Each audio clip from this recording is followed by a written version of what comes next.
l'annonce par le gouvernement de Boris Didiez d'une deuxième journée sans voiture fait débat. Alors, ça peut paraître à certains très sympathique, mais ce n'est pas sans conséquence sur les finances communales. D'abord, on peut se demander, faut-il vraiment à nouveau une deuxième journée sans voiture?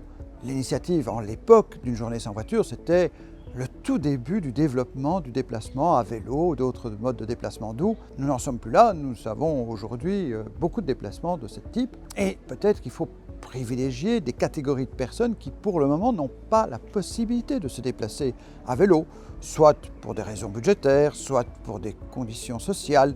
Donc, s'il y a de l'argent à la région, il y a bien d'autres choses à faire que d'instituer une deuxième journée sans voiture. D'autant plus que la charge financière de cette journée sans voiture, elle va reposer sur les épaules des communes et des zones de police. Alors, répondant à la conseillère communale Isabelle Gobert, à la dernière séance du conseil communal, j'ai fait apparaître que c'est près de 70 000 € de dépenses pour notre zone de police et la commune de Woluwe-Saint-Lambert. C'est 56 policiers qui sont mobilisés un dimanche pour verrouiller les entrées de la commune et de toute la zone de police. C'est du personnel communal pour mettre en place du barriérage. C'est tout un travail préparatoire, aussi bien au sein de la zone de police qu'au sein des services communaux. Donc tout ça, c'est une charge très lourde. Alors, je dis très clairement à la région, non. Cessez de prendre des décisions dont vous faites supporter les conséquences budgétaires par d'autres niveaux de pouvoir. C'est trop facile.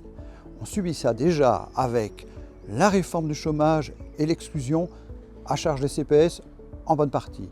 La réforme des zones de police. Le ministre Quintin, c'est le tonton flingueur des finances communales. Maintenant, c'est M. Didiez qui s'y met. Ça suffit, basta.